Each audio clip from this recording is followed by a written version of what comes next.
Next on Worcester News Tonight, less than a week after a mass shooting in Orlando, vigils and prayers are still taking place across Worcester. Plus, the Bravehearts received their championship rings from last year's Dream season.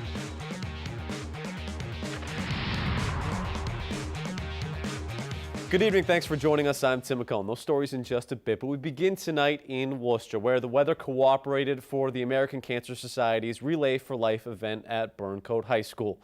Hundreds turned out for the event, raising money for the American Cancer Society. The event kicked off with a ceremony celebrating those who have battled cancer and remembering those who have passed away from it. Cancer survivors took the first lap around the track tonight in recognition of their strength. The relay lasts until 3 p.m. tomorrow. Teams will be raising money walking around the track throughout the night. Participants say it's an event that brings people closer together. Relay is really like a family. We all come together to just, raise hope and awareness to let people know, what cancer is all about, and that, one day there will be a cure. It is energizing to be amongst a group of survivors, particularly to see the large number of them. I mean, I think that's probably one of the keys, is that in this day and age there are more people diagnosed, but there are also more survivors than there have ever been. So to be in this crowd, these are my people, and it's good. It's a beautiful feeling. We do share a lot together, and it's just being around someone that knows what you've been through is great. It's kind of crazy, like in a good way. Like I've never been in a situation where I've been around so many, and like just seeing that so many people are going through this, it's kind of eye-opening. The relay tonight is expected to raise over $100,000, $80,000 of which has already been raised. Charter Communications and Charter TV3 had a team participating in the event. Standing for solidarity and calling for peace. It's been the message all week in vigils and tributes to the victims in the tragic Orlando shooting. All this week, people across New England have held vigils and said prayers for victims. Our Andy Madison takes a closer look at 2 vigils held today in the city. At Assumption College, they prayed for the victims. It's a great thing to do. At least we feel like we're doing something. We just say a prayer. We're united in a common prayer for these victims, and we pray that this will never happen again. In downtown Worcester, they also prayed. The Islamic Society of Greater Worcester holding a vigil to pay tribute to those killed in the Orlando nightclub shooting earlier this week. Islam does not tolerate hate at all. 2 different tributes in Worcester for the 49 men and women shot and killed at Pulse nightclub in Florida on Sunday. Muslims holding up signs asking for peace. Love is kind.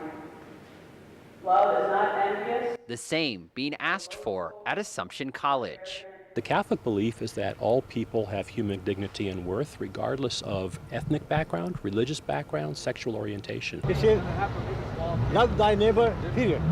It was the worst mass shooting in U.S. history and has sparked debate about gun control, terrorism, and safety. But today wasn't about debate. A moment of silence for the dear departed. It was about one simple message echoed at both gatherings: to choose love over hate. Andy Madison, Worcester News Tonight. As funerals for victims of the Orlando terror attack continue, the first responders who jumped to action on that tragic day are being recognized. Jay Gray has the latest. Chilling new images. There was about 30 of us in the bathroom. As the murderous rampage unfolded all around them. The first thing he said was, everybody come out because everybody's going to die. Miguel Levo was barricaded inside a bathroom stall at the Pulse nightclub. He was shot, and so were dozens around him. Of the 30 or so in the bathroom, only 7 survived. That's why I felt like I had to record and take pictures, because I'm like, I'm going to die in this club. Somebody has to know what happened. We are learning more about the tragedy. We now know the alleged gunman, Omar Mateen, used his cell phone during the killing spree, making calls, posting terroristic propaganda online, even searching for headlines about the massacre and texting his wife, Noor Salman. And records showed the couple transferred the deed to their home to Mateen's older sister about 2 months before the attack. As the investigation continues, so does the healing and recovery here, a journey that includes emotional reunions between survivors and the officers who pulled them to safety. I need a big hug from you, man. I appreciate it. I'm glad you're doing good, man. So glad you're doing good. So glad you're alive, man.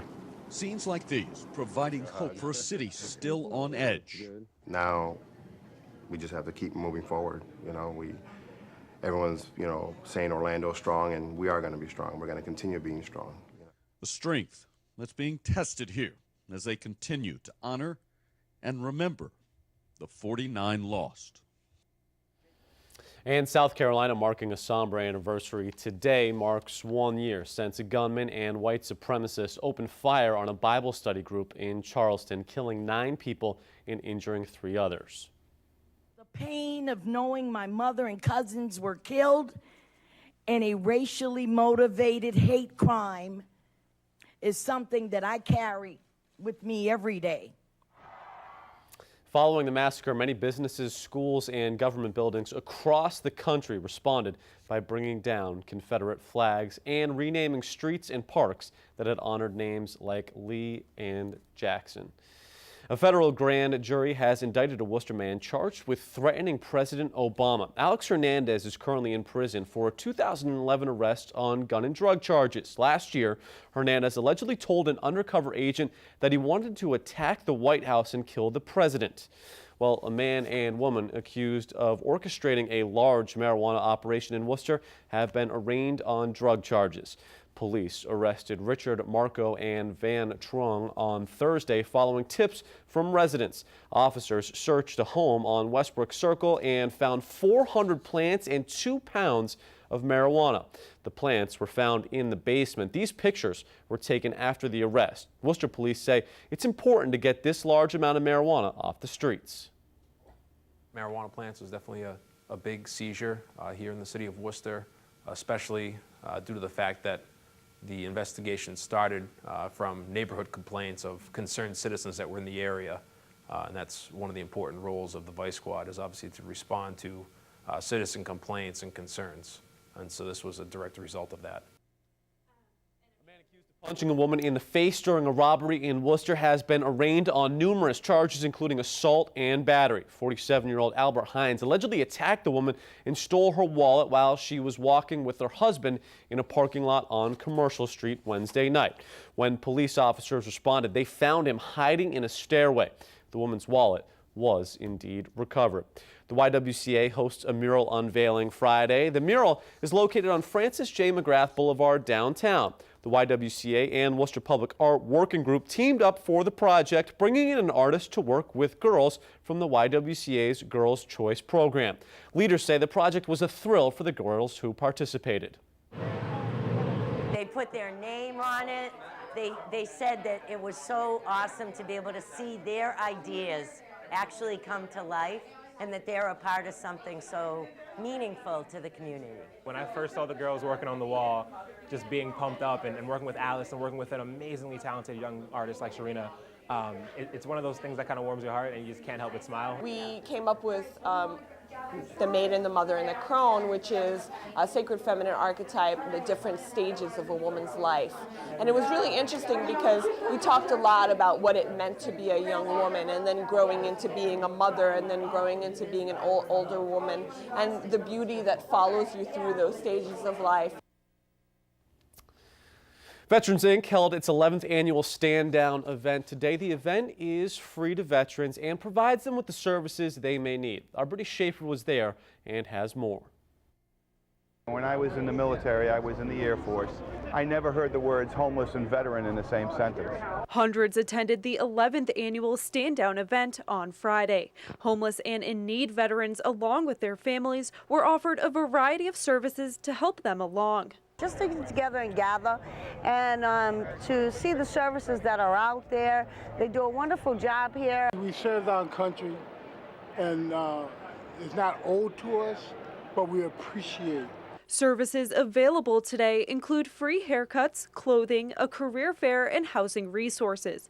Veterans Inc. says the men and women who serve the country deserve to be taken care of. Every veteran at one point in their career raised his or her hand, took a pledge to defend their country, which means they're going to defend us, which means at some point they were willing to put their life to put their life on the line for us. It's just a great feeling to be able to provide for those who have stood up for us. Veterans Inc. President and CEO Vincent Peroni says the veterans attending today's event are in need of these free services. The men and women that are coming here today, they're broken. They need help, and they don't know where to turn. So some of the services that they'll get today will have taken them weeks, months, or even a year to get, and they'll get it all done in one day. Veterans Inc. says this annual event brings thousands each year from all around the area, and it shows Worcester cares about its veterans. It really troubles me to know that we have thousands and thousands of veterans that are either homeless or at risk of being homeless. And I made a promise that in my backyard, I would try to do anything I could to help the veterans in our community. But really, in the end, what you're seeing is a community that cares for its veterans. Brittany Schaefer, Worcester News Tonight. The Worcester Bravehearts are in the midst of chasing their third championship in 3 years, but the team took a little time before tonight's game to celebrate last year's championship. The Bravehearts holding a ring ceremony Friday. The event included skydivers and a ring giveaway to the first 300 fans. Mayor Joseph Petty was on hand as well to present rings to the 2015 championship squad. We'll have highlights of tonight's actual game coming up in sports.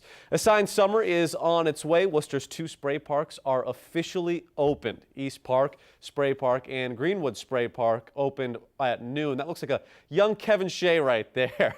Kick off the season. Dozens were at East Park today soaking up the sunshine. Parents we spoke with say it's a great place to bring your kids on a hot summer day. Being outside, yeah, it's awesome that it's free, something for the public, but you still come here because you can interact. They can play with other kids, you know.